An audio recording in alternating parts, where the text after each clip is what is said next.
Helen Adam, December 2, 1909 in Glasgow, Scotland, September 19, 1993 in New York City, was a Scottish poet, collagist and photographer who was part of a literary movement contemporaneous to the Beat generation that occurred in San Francisco during the 1950s and 1960s. Though often associated with the Beat poets, she would more accurately be considered one of the predecessors of the Beat generation. Collages.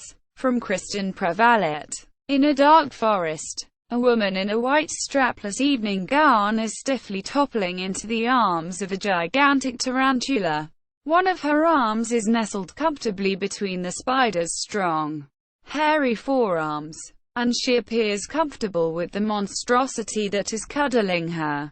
In another scene, two bats are attached to the sleeve of an elegant lady's gown, dangling as if a part of her ensemble. The society debutantes around her appear to be oblivious to the grotesque attachment. The lady does have a slightly uncomfortable expression on her face, but it is not the bats that are making her nervous. Rather, she is worried that her private passions will be discovered by the outside world. She reassures herself, perhaps no one will notice them. As in all of the collages of Helen Adam, the true desires of women are fulfilled not by mortal men, but by highly charged encounters with unhuman beings. Helen Adam, whom the poet Robert Duncan once referred to as the extraordinary nurse of enchantment, was an active participant in the San Francisco Renaissance, a literary movement contemporaneous to the Beat generation that occurred in San Francisco during the 1950s and 60s. Born in Scotland in 1909, Adam primarily wrote supernatural ballads which tell of fatal romances, darkly sadistic sexual affairs, jealous lovers, and vengeful demons. Her collages arise from these ballads, and animate what she called her lethal women. She assembled the majority of her collages in the late 1950s, having been influenced by the procedures of the well-known collage artist and painter Jess, who was also living in San Francisco during this time. Jess's collages are a myriad of images, fitted like pieces of a puzzle which come together to form one visionary grande collage. Universes of tiny details and connections are assembled together, a process that reflects the palimpsestic layering of contemporary poetry as much as it does the found object and assemblage movements that are central to modern art. When compared to Jess's collages, Adam's are strikingly simple. They combine two images, a beautiful man, a woman, and a creature, and this combination results in an ironic playfulness that teases the viewer to wonder, are these collages a form of self-portrait? A projection of this woman's deep fears mingled with her repressed desire. Quote, life. Adam was a precocious poet.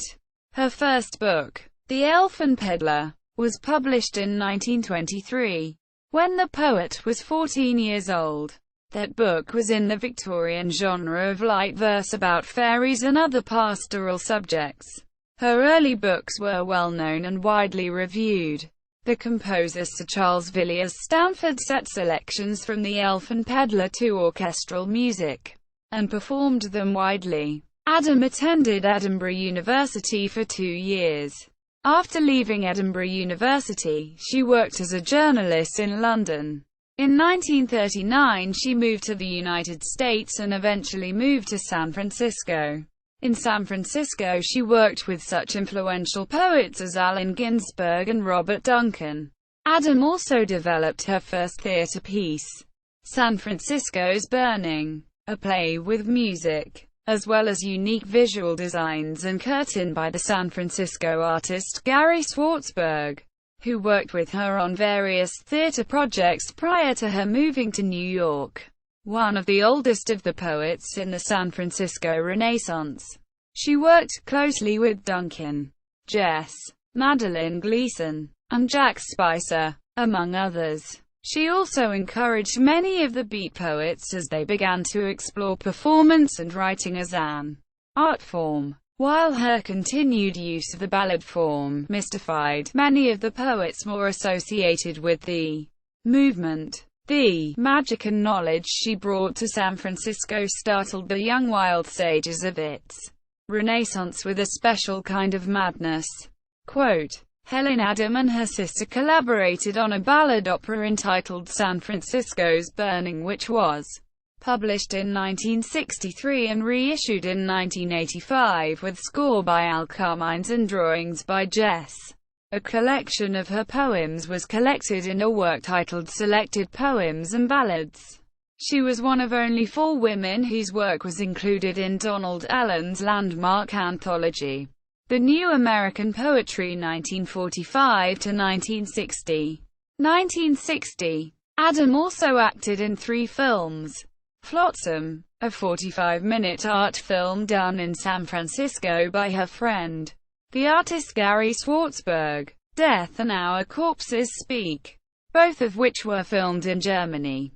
Her life was a subject of a documentary film directed by experimental filmmaker Rosa von Braunheim.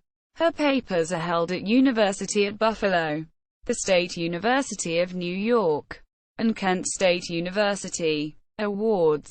1981 American Book Award. Poem. A good example of Helen Adams' verse with its striking use of language is Margaretta's Rhyme. Margaretta's Rhyme. In Amsterdam, that old city, church bells tremble and cry. All day long their airy chiming clavers across the sky. I am young in the old city, my heart dead in my breast. I hear the bells in the sky crying. Every being is blessed. Quote, in Amsterdam, that old city, alone at a window I stand. A spangled garter my only clothing. A candle flame in my hand. The people who pass that lighted window, looking me up and down, know I am one more tourist trifle, for sale in this famous town. Noon till dusk at the window waiting. Nights of fury and shame. I am young in an old city, playing an older game. I hear the bells in the sky crying, to the dead heart in my breast. The gentle bells in the sky crying. Every being is blessed. Quote, selected publications. The Elfin Peddler and Tales Told by the Pixie Pool. 1923. Charms and Dreams from the Elfin Peddler's Pack. 1924. Shadow of the Moon. 1929. The Queen O'Grow Castle. 1958. Ballads. 1964. Counting Out Rhyme. 1972. Selected Poems and Ballads. 1974. Ghosts and Grinning Shadows. A collection of short stories. 1977. Turn Again to Me and Other Poems. 1977. Gone Sailing. 1980. Songs with Music. 1982. The Bells of Dis. 1984. With Mr. Adam. Stone Cold Gothic. 1984. San Francisco's Burning. 1985. A Helen Adam Reader. Edited with notes and an introduction by Kristen Prevallet. 2008. Helen Adam author page at Electronic Poetry Center includes extensive links to online works and biography. Helen Adam's Sweet Company essay by Kristen Prevallet. The Reluctant Pixie Pool. A recovery of Helen Adams' San Francisco years. Kristen Prevallet. 1995. Helen Adam artwork. Collages. From the University at Buffalo Libraries.